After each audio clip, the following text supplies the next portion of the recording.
Welcome, everyone in the United States, Canada, and around the world to another episode of It's a Wrap with Rap, the podcast of overcomers and useful information to better our daily life and mental well-being.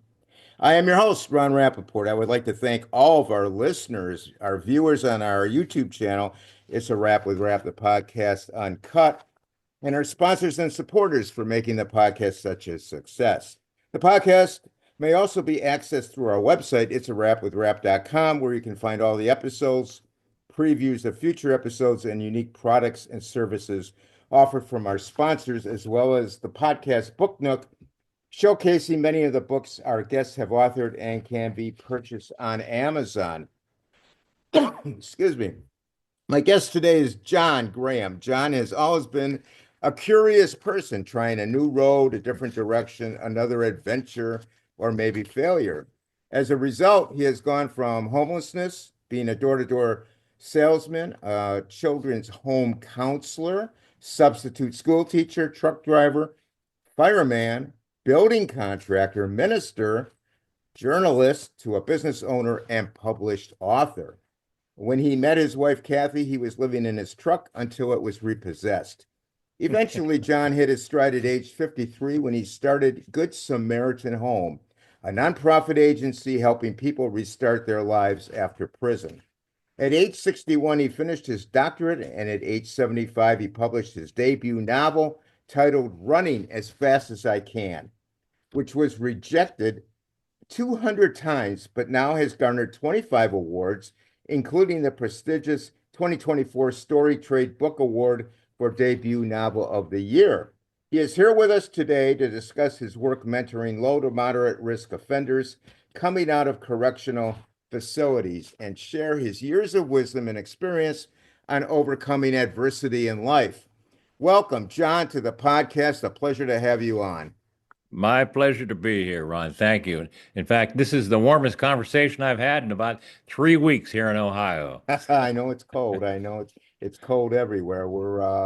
We're in January of 2025 and I'm in Florida and it's cold down here, believe it or not. Now, can you please tell us a little bit about yourself, what you were what your growing up years were like, your family life, your school years, and your life after high school, and what are some of the adversities that you faced in that time of your life?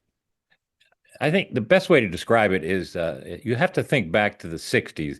And, we make caricatures of the 60s, with the flower child type of thing and dancing and prancing in our no shirts or no bras and such. But the truth was, it was a very, very unstable political time. There was civil rights protests, there was Vietnam War protests, there were campus bombings, there were marches on Washington, there were shootings. It was extraordinarily unstable time, and I grew up in the middle of that. And then you add in all of the Russia nuclear bomb attacks. I literally grew up being trained to dive under my school desk so that I'd be safe from a nuclear attack from Russia. Yeah. That's the sort of normal paranoia we live with. And so then you go into the 70s and 80s, the factory jobs that provided stability disappeared, and a whole generation lost their stability. And we ended up going into a generation where people were going into ways they can make money fast in the 80s and 90s. And we were left behind because we didn't have nearly the structure. So I spent, I would say, 30 years looking for where I fit in a very unstable world. And that's why when I hear my resume, sometimes I shake my head because we go through 30 years and I think of all the chaos. And I feel great sympathy for people who today are going through job instability or even homelessness because I know what it's like to say, where am I going to sleep tonight? Right, And right. I give a lot of credit to my wife, and everybody, literally everybody, told her not to marry me because they thought that I was such an unstable person. I was actually living in the truck when I met her, Yeah, but that's she that's saw what I heard. something. She saw something, and Uh, Over time, she was able to, I guess, grow that something that she saw.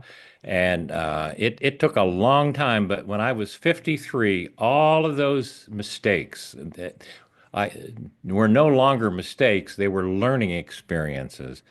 And we were able to start a nonprofit called Good Samaritan Home to help other people who were struggling as much as we had. And Yes, yeah, that yeah. that that changed my life. We're gonna definitely get into that. But tell me, what was your family life like? When you were younger, growing up. Ah, yeah. I'd like to say that there was some definitive situation where a drunken father or an abusive mother. And in truth, we didn't have that. Uh, I think it was fairly common. We were ignored. We were left on our own. And our expectations given us were quite low. You just you go to school, you graduate high school, you get a job in the mill, and you get married, and you get you just become one of the community. There wasn't any plans for college, any plans for career. We were not told of given any dreams, I suppose you would say. And so, if you're a curious person, that can be very difficult. And one thing I will say about the '60s, it created a great deal of curiosity among some of us. We always wanted to see the next place, and curiosity can be a very creative thing. And so I went to college, but when I graduated, I didn't have any direction. And so that actually makes it even harder because you believe you're educated, but you're not skilled. And so Do you you think think that you're was that part of the lack of support you got from home? absolutely. Yeah, in fact, I would say this idea of not having community support and in the '60s, I think we started to come apart at the seams as a society. All of the things that we were protesting as being oppressive, all the parental values coming out of the '50s, the old adage of "don't trust anybody over 30," and we created a very unstable society. And as much as we criticize the rules and regulations that fix these, they created a community, which I believe we've lost in many ways. Yeah, In, yeah, in fact, definitely. there was a book written in the '80s about it called Bowling Alone, which said that we've lost many of our community organizations like Kiwanis and Rotaries and the Elks and the Moose, even the churches. People are Yeah. not involved in community events. So Yeah, you have I was just thinking about that, the Shriners. I guess they're somewhat active with the hospital. I think it's in Cincinnati. I might be wrong. Cincinnati. You're right. But I was talking with my wife the other day, and I said, you know what? We had the Elks and Masons and all this, volunteer groups. You don't see that much around anymore. And in many ways, it's with the advent of the internet and now, of course, the phone, the cell phone, Yeah. we've allowed this isolation to become so intense and so personal. It You can have six people at a table in six different worlds at that same table. And I love the fact that I can research on my phone. I can learn anything instantaneously, but it also makes me very alone, and that can be a very lonely existence for some people.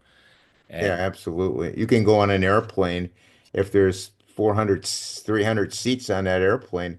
I guarantee you, John, 285 of them are on their telephone. oh, it's not even a question. I look around the airport a lot, and I see everybody. And to be fair, we used to be sitting reading the newspaper and reading books. But Yeah, now true. we're still reading newspapers and books, but they're on our phone. The problem is so much of what we're reading is not newspapers or books, it's Facebook Reels, where That's true. That's we're true. watching some high school bully pick on a kid, and he's able to defend himself with his superpowers that he learned from Spider-Man, that sort of thing. Yeah, yeah. And TikTok too, that's another one. Everything's in 30-second intervals. Oh And my. and people don't have patience anymore. They just want instant gratification. All they have to do is scroll on their phone. I was watching a movie last night, uh, Cool Hand Luke, Oh, and right. Yeah, with John Paul uh Newman. Paul Newman, yeah. Yeah, and my wife and I were watching it, and I said, "Watch what happens." And she says it's slow. I said, "That's exactly right." But it was one of the best movies of the decade, if not of the past 50 years, Yeah. because of the character development. But you have to slow down and breathe. And so many of the movies now are just snap, snap, snap, snap, Yeah. and there's no breathing involved. Yeah. I'll never forget that one part of that movie where he eats all those eggs. Yeah, yeah. Those those movies were great. So were you in I had it in my notes that you were in foster care. Is that true? No, I worked in an orphanage. Okay, you worked in an Yeah, orphanage. I worked in an orphanage. It was in Detroit. Uh, Coming out, one thing that we did have in the 60s, Vietnam was a very, very intense thing. We don't talk about it too much anymore, but it was extraordinarily divisive.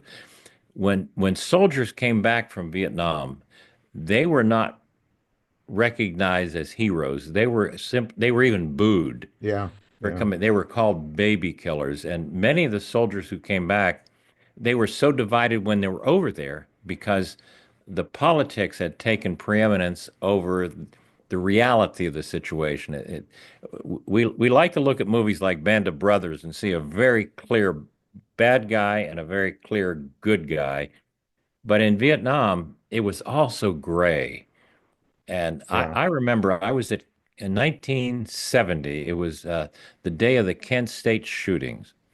I was at Ohio State, and I heard there was a protest going on in a ROTC rally, Reserve Officer Training Corps. So I went there thinking that I could observe it.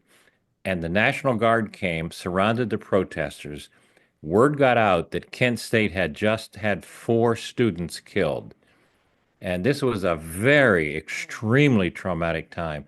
The guards surrounded us and they had their guns pointed at us, and we had no idea what was going to happen. That was the sort of event that we've forgotten how intense and how dangerous it was, because the only thing that kept that from exploding was that both sides pulled back. But it changed my life forever because I realized just how fragile our democracy was, that we were in the process of civil war. yeah. Getting back to you, uh, you had many jobs in your life. Salesman, children's counselor, teacher, fireman, minister, Yeah. journalist. You're searching for the right fit before 2001 when you founded Good Samaritan House or Good Samaritan Home. Which of those jobs did you like the most, and why so many jobs? Well, part of the problem with having a minimal education, you begin to think you're better than you really are, or you have better skill set. It's like being overeducated and underqualified.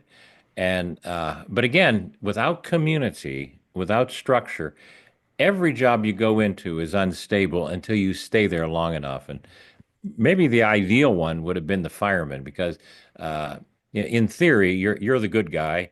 You work what they call a Kelly shift, where we work one day on, one day off, one day on, and so you have a lot of freedom with it, and there's a camaraderie, but there's also it's a semi-military environment, and if I had stayed with that, Yeah, I probably would have ended my career there after 30 years with as a captain or maybe even a chief, because I was the first one to have a degree. But I just couldn't fit into the military environment because I guess I thought I was better than that. And again, that's part of the that period of time. That was right around Watergate too. So you see all that instability. And yeah, if I had stayed, where would my life be? But then again, if I had stayed there, what would I have not done? Number one, I never would have written the book because there would have been no need to write the book. There'd True. been nothing to write about. Yeah, I would have changed. everything happens for a reason.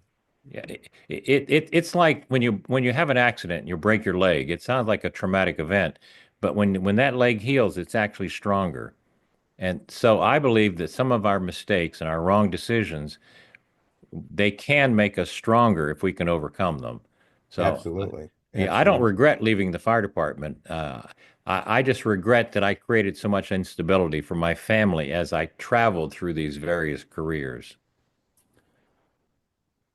Which one? Okay, so you like the fireman job the best out of all Well, those? yeah, what I probably liked the best was being a journalist. I stumbled into that uh, because I liked to write, and I was writing a column for the local newspaper. And before I knew it, it was being picked up by a syndicate, and I got a job working for a local newspaper. And I learned so much about government while working for the newspaper. And what I found was that there are a lot of hardworking people in government, not what I thought in the 60s and the 70s, but there are some decent people who just wanted to keep the street lights on. They wanted to keep the water running. They wanted to make the streets safe, just in one corner of the neighborhood to the next. And I learned to appreciate government from seeing it from the ground up. Yeah. And I probably would have stayed there if the newspaper industry itself hadn't shifted.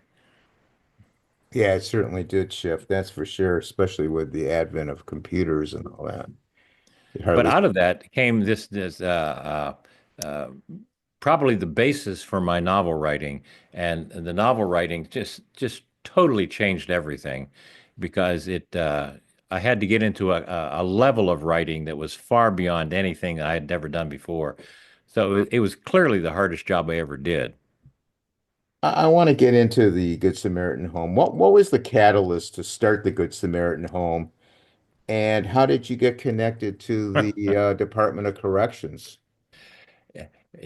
Uh, at one point, because I had been in the building business, I had developed a skill set, and I was as a contractor, and you reach an age where your contracting is difficult. So I went back to graduate school, and I wanted to be a teacher of some sort. So I was told that if I would. I could go into a small church and be a pastor teacher. So I went and did my graduate work in in ministry, and I got a job as a rural pastor.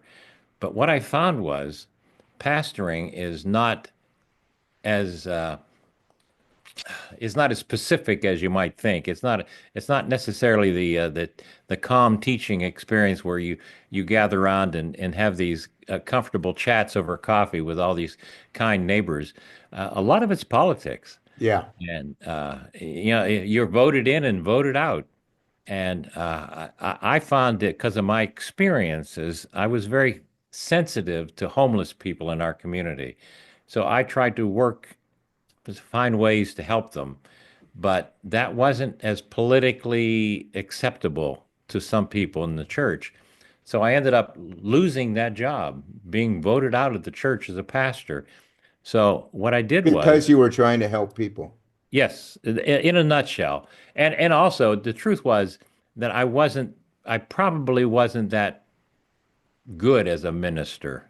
Because being a minister is more, I call you have to be more of a hand-holding, a gentle person. And the truth was that if with I wasn't that gentle, I suppose. Uh, Yeah, people want you to be like warm and fuzzy, so to speak. I like to call it a good luck charm where they say, Pastor, pray for us. And they rub your head and you make a wish. And so hopefully they'll get that job or get that home run or whatever it is that get the right winning lottery ticket. Right. Uh, but I saw myself as more of a change agent because, and maybe that was a journalist in me. I wanted to make a difference in my community. And when I had people come to my door, who were just looking for some food or a job or just a place a couple dollars to get to the next town. And so eventually, what my wife and I decided to do is if we can't help them as a church. Are you struggling to start difficult conversations at the workplace, at a social gathering, perhaps just out casually in public, or even in the home setting? Leadership coach and attorney Tucker Miller has drawn from decades of experience helping executives, teams, and families the ability to teach how to communicate with clarity and compassion to others. Her book, titled The First Four Words, will reveal to you how just four thoughtfully chosen words can spark transformative dialogues. Tucker mixes research, real world examples, and actionable phrases tailored to any relationship quandary or communication style. Whether you are an introvert facing a networking event, a manager delivering constructive feedback, or a parent smoothing family tension, the first four words will equip you to initiate discussions with ease.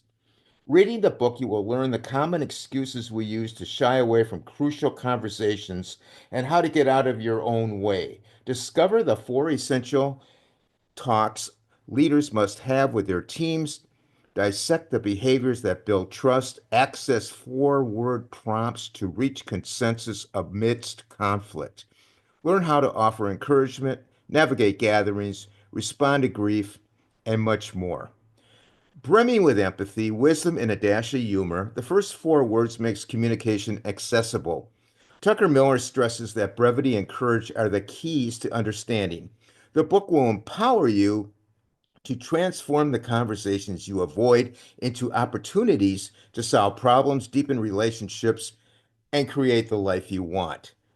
Wherever you are at the moment, you can speak up skillfully by starting simple.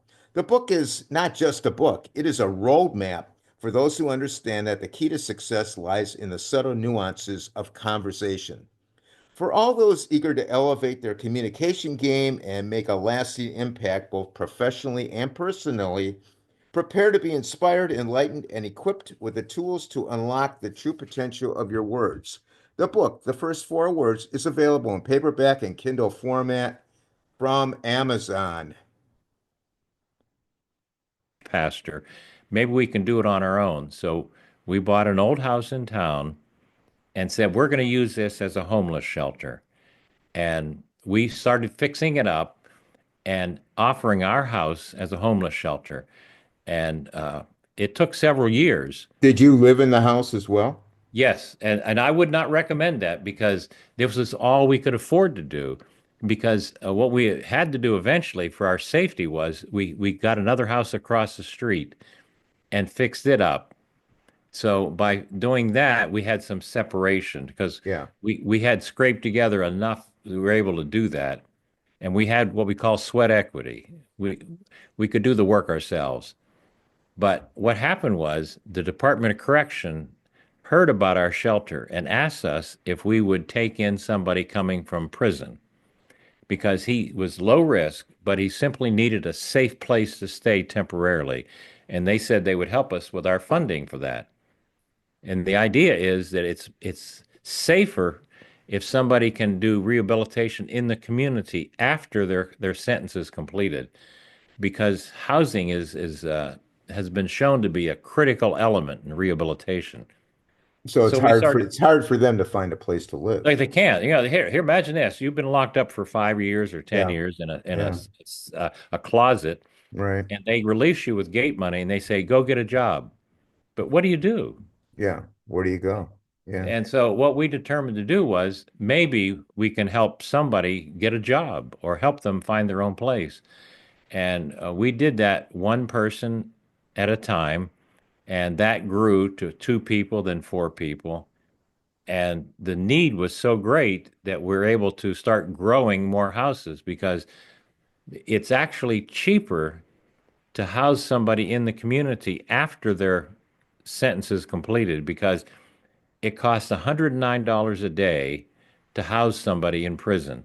So if you take $109 times 50,000 men and women, 365 days a year. You see the kind of money we're talking about. Yeah. Yeah. So if they're in community and they're working, they're paying their child support, they're paying taxes, Right. they're buying goods in the community, and they're actually becoming taxpayers instead of tax burdens. So it made sense. Now, And John, and that's how we grew. did you house males and females? Well, we primarily did men because the truth was that the number of women needing houses following prison is statistically quite small. Currently, we do. We have one house that will house women, and we only have two women there now, and we're one of the few houses in the entire state because, for whatever reason, women tend to find housing more readily than men. Maybe they're seen as less of a threat, Yeah. or they find more friends, perhaps, or they're not afraid to stay with friends. Men tend to be well, not there are number more men in prison, obviously, Yeah. but men tend to be needing housing far greater than women. What do you find that most people coming out of those correctional facilities, uh, what do they want? And let me back up a little bit. I know you have the house, the Good Samaritan Homes. What programs do you offer them? Well, what we initially we tried to do everything, but that's really impossible. So what we found to do by partnering with the Department of Correction, we took on their idea of what we're asked to do, and that was to offer safe housing for no charge to them. And so we focus in on the housing element. And so what we try to do is teach basic things like, how can I help you get back on your Social Security? How do I apply for food stamps? Or better yet, how can I help you apply for a job? And what we do is we partner with existing agencies like Job and Family Services or mental health. We don't do counseling, obviously, but mental health does. And then the county would have a reentry training program. So we partner with them because they don't offer housing. We offer that for them. Do you get a stipend from the correctional department for Yeah, we housing? get a per diem. Okay. Yeah, and the idea for that is that it's considerably less than the $109 Sure. because even a fraction of that. But as a nonprofit, all we're trying to do is meet our bills, Yeah. so we don't charge the residents for that. Okay. And the people coming out of the correctional facility, uh, after conferring with them, what do you find that they most that they want out of just out of life, out of being out there? What are they looking for? We used to have a little questionnaire that said, "What can I help you with? What are your goals?" Yeah. And virtually everyone would say, "I'm looking for a job and a place of my own," and it just across the board.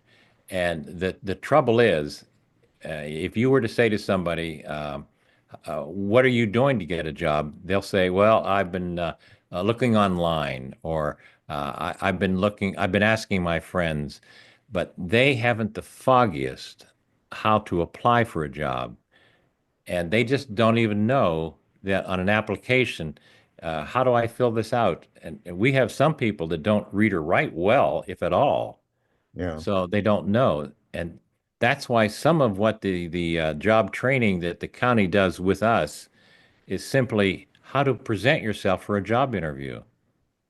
Just basic things like, even how to fill out the form, what Yeah. boxes to check so you don't hurt yourself by saying too little or too much.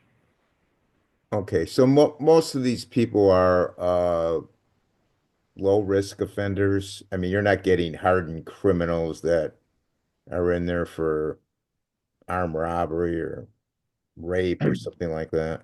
Well, initially we were getting low risk offenders, but what happened was that the research was coming back showing that low risk persons need less work, less effort, less programming.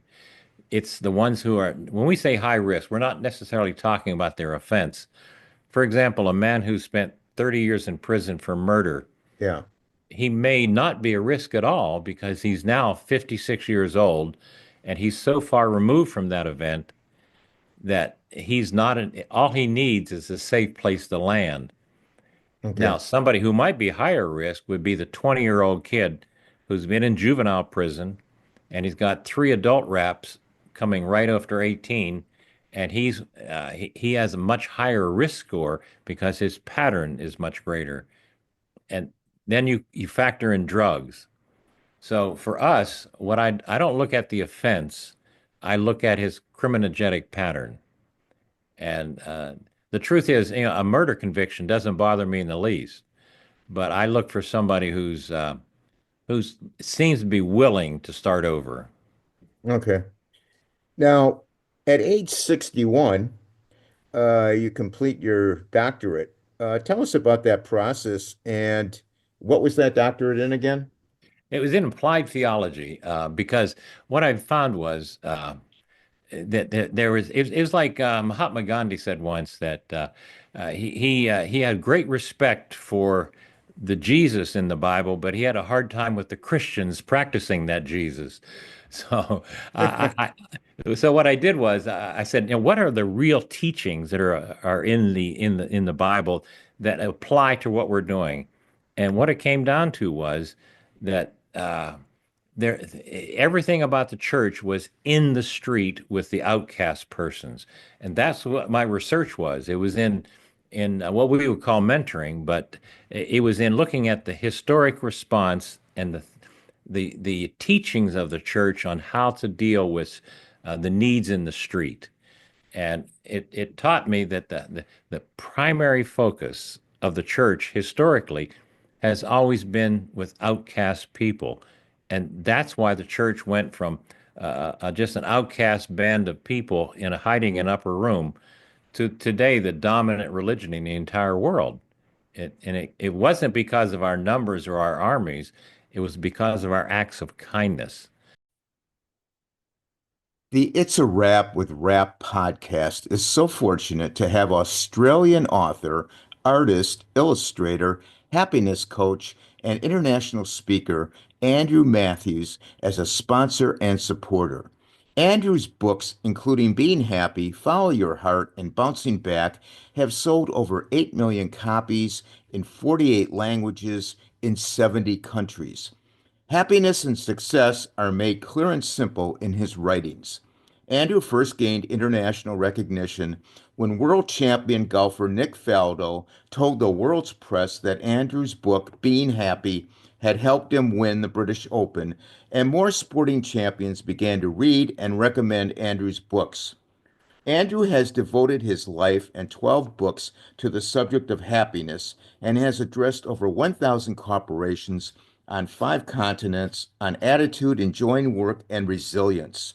Andrew is popular with CEOs, surgeons, with teenagers, and even prisoners. His latest book, Bouncing Back: How You Rebound from Disappointment and Disaster, will guide the reader how to crush worry, build better habits, and think like happy people think. Bouncing Back is about rebounding from failure, poverty, illness, loneliness, tragedy, grief, and discovering resilience you didn't know you even had. Andrew pinpoints 7 things that resilient people do that we can do too.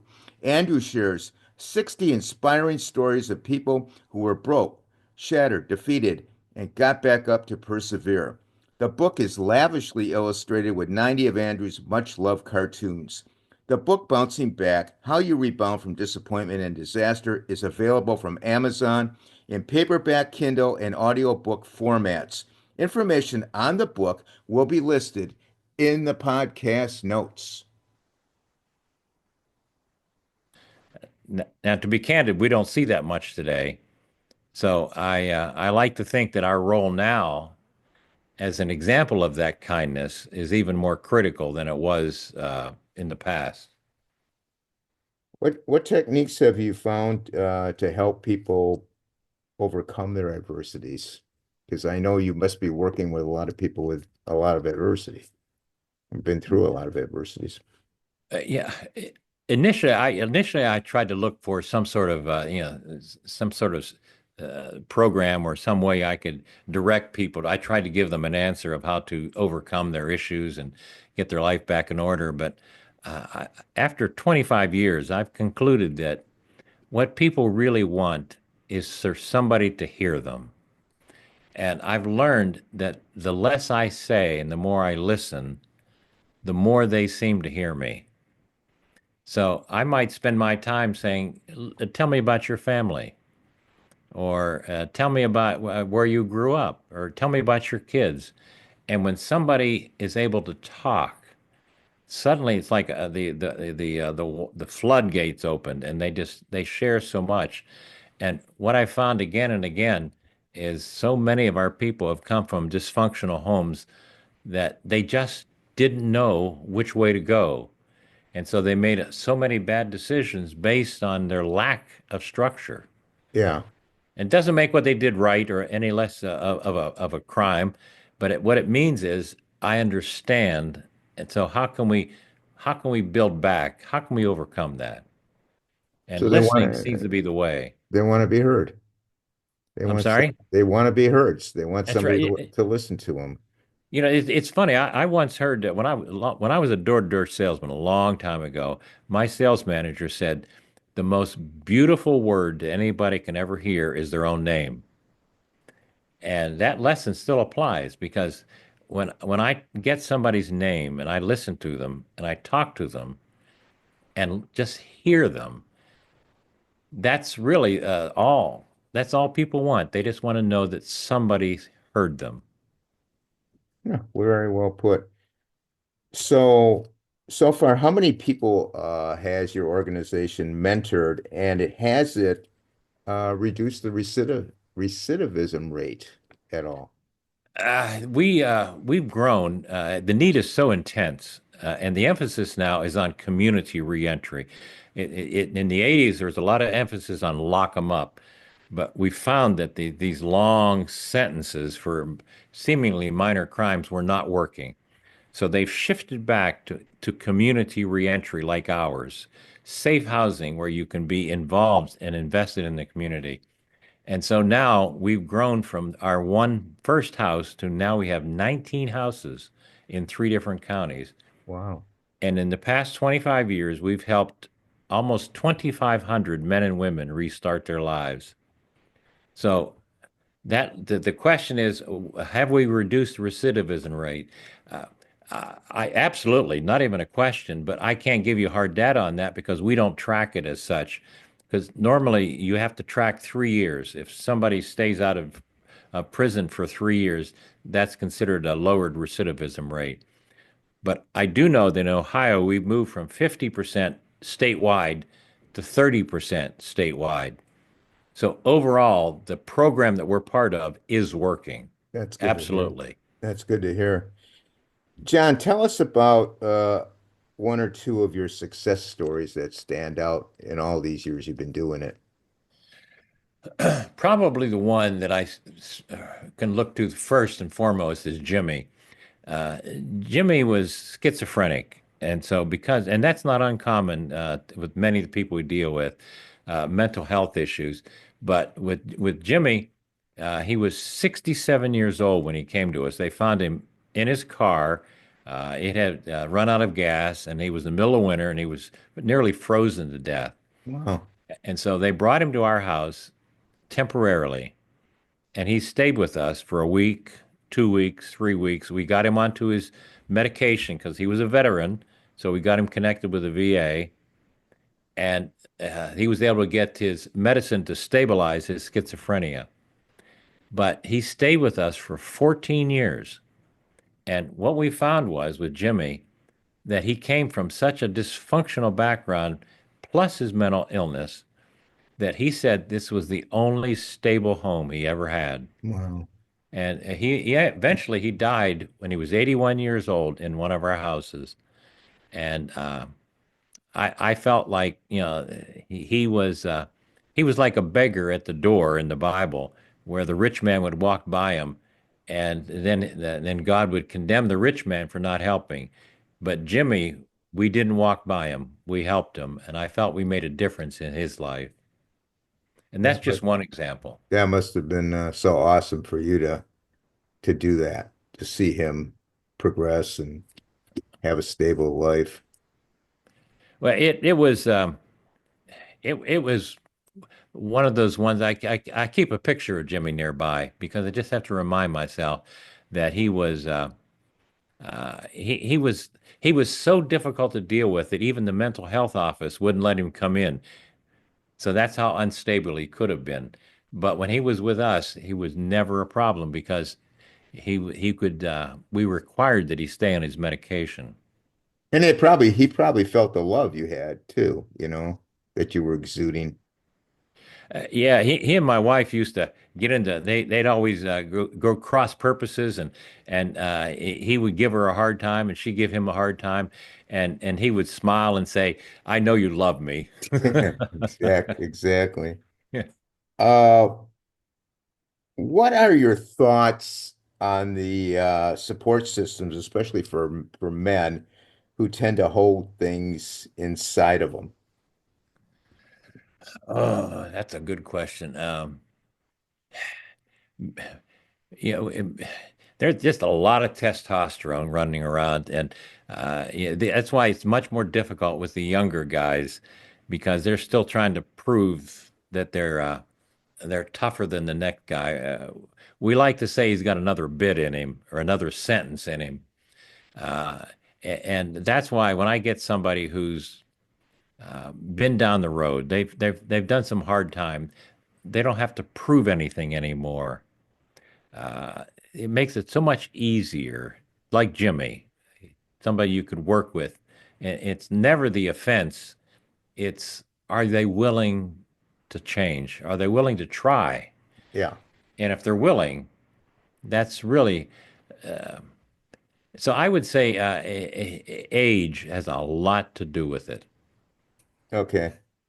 Now, I know you said you had a couple women, so it's maybe this might be a hard question, but what's the differences in mentoring women and the men?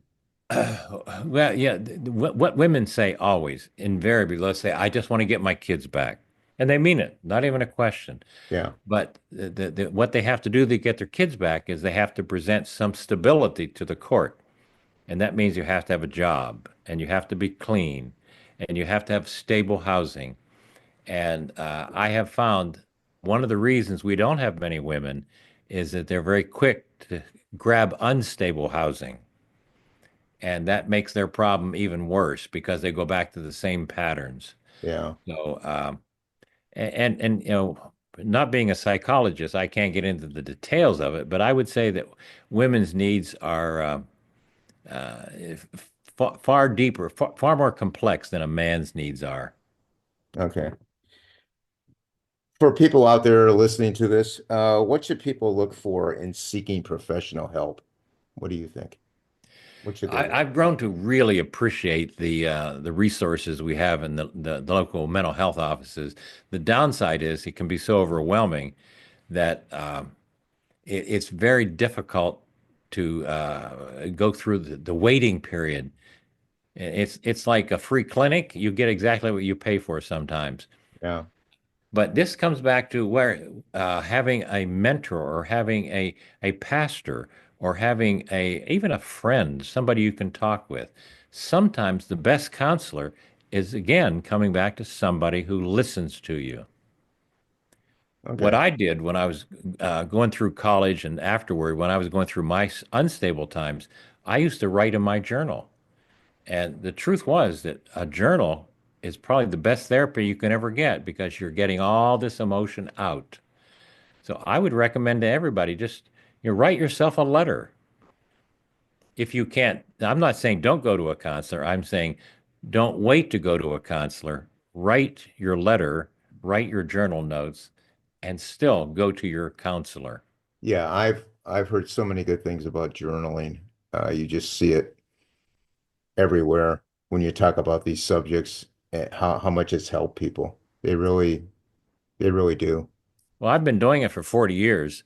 And here's the irony was that my son, who's a police sergeant now, He called me and he said, back when I was growing up, what was it like? What was our family structure like, or our finances?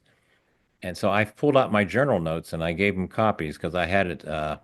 I kept all the journals, and I gave him, I think, a year or two worth.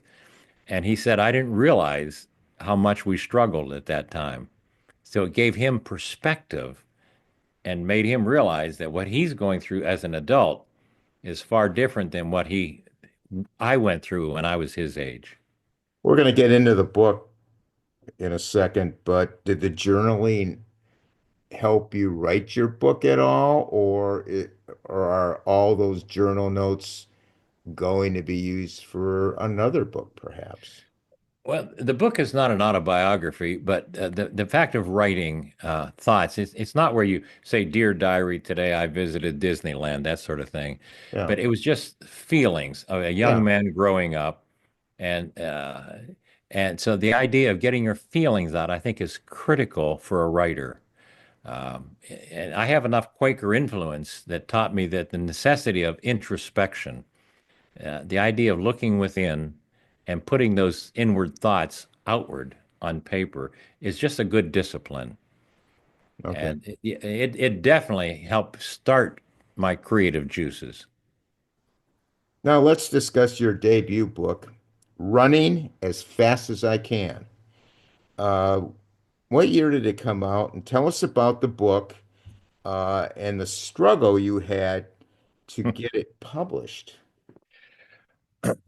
I was 65 when I started writing because I had this idea for a book, and I've been germinating with that idea for years. And finally, I reached a point where I said, I'm ready. And so I spent 3 years writing the first draft. And I felt I had a very good story because of my background in journalism and also my training in academic training. I thought I could tell a good story.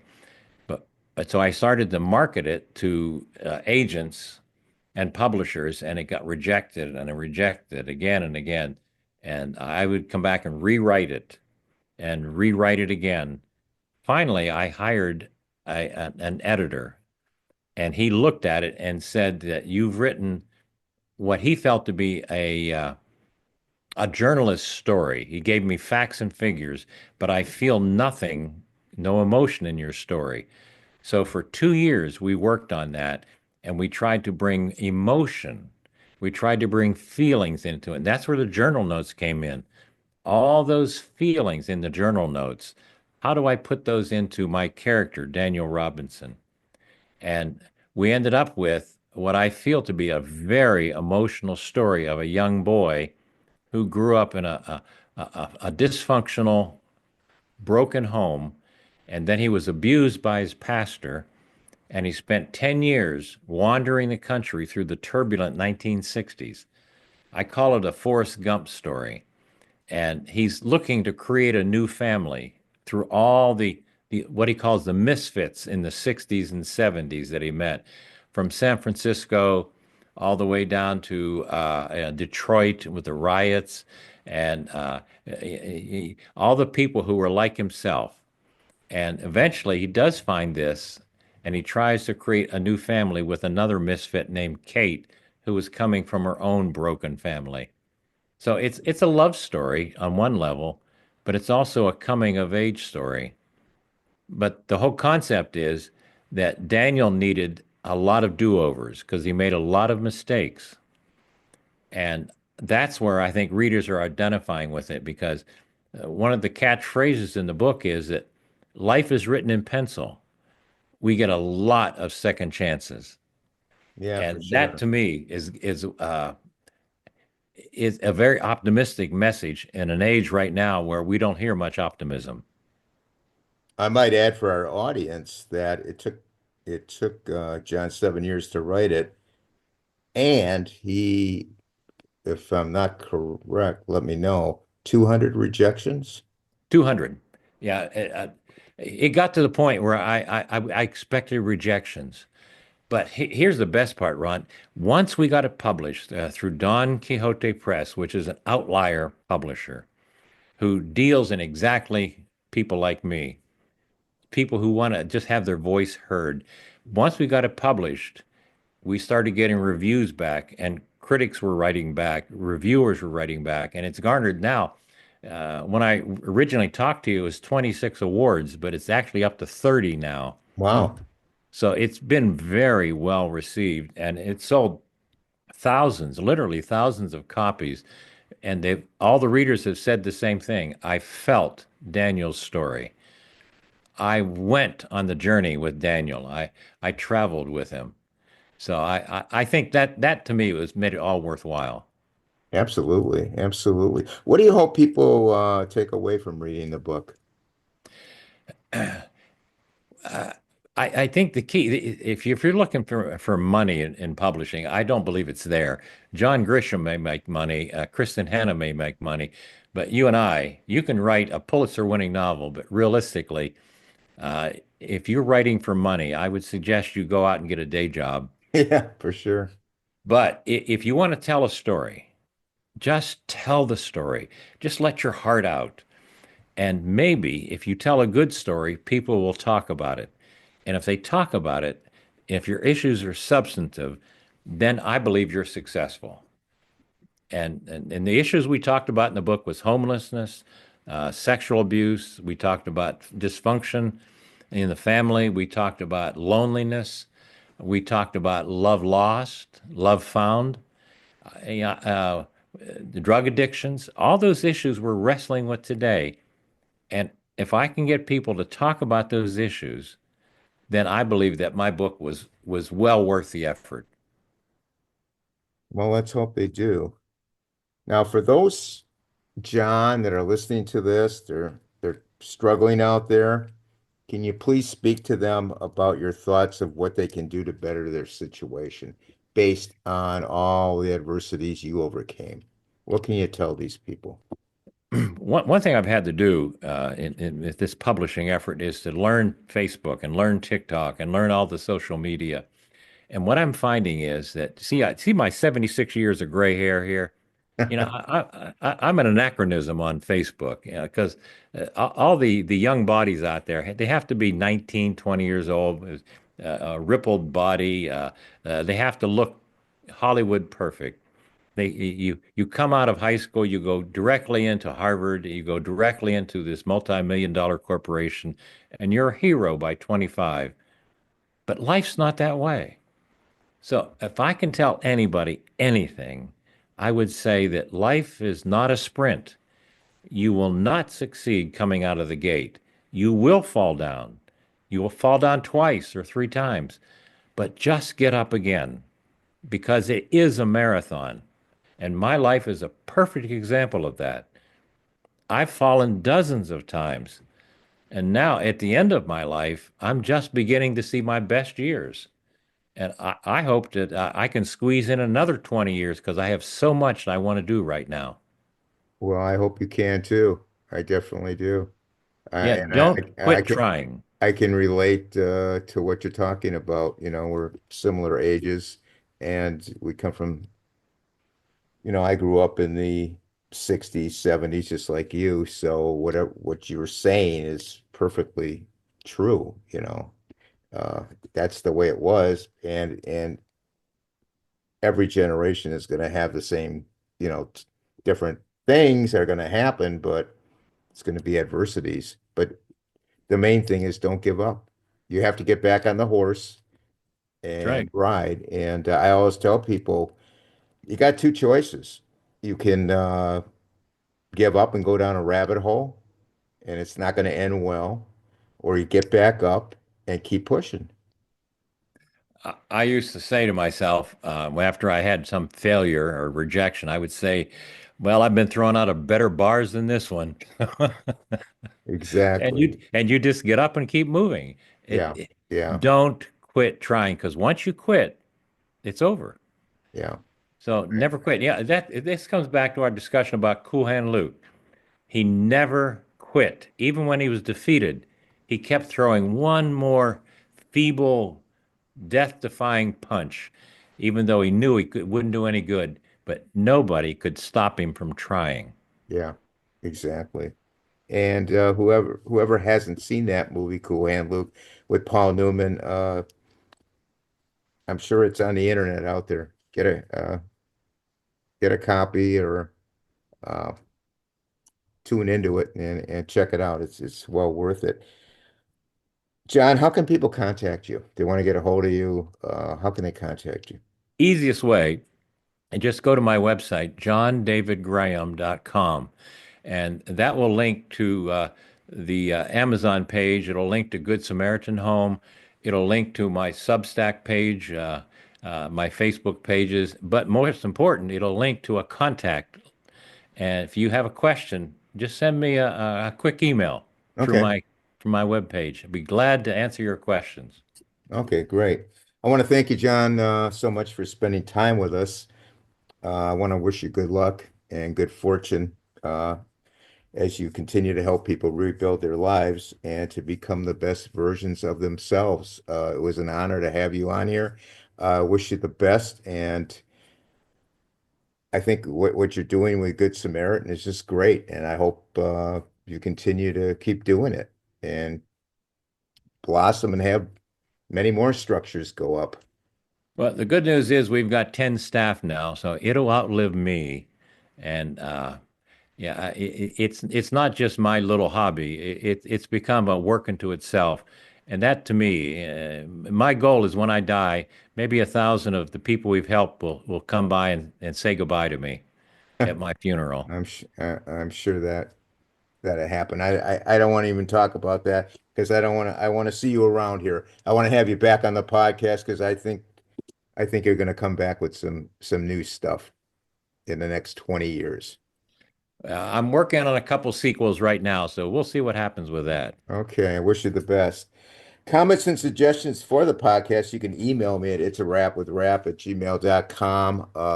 You can go on the website, it's a wrap with rap.com. All the episodes are on there. We have a Facebook group. We have a couple thousand people in there. It's a private group. So if you want to join, just email me and we'll get you in. We're on Instagram. It's a wrap with rap podcast. We're on Twitter or X as it's known at Rapper, WRAPPER 130. And of course, all the episodes are on the YouTube channel. It's a wrap with Rap, the podcast uncut. I want to thank everyone for listening or viewing, and please stay safe. And for now, it's a wrap.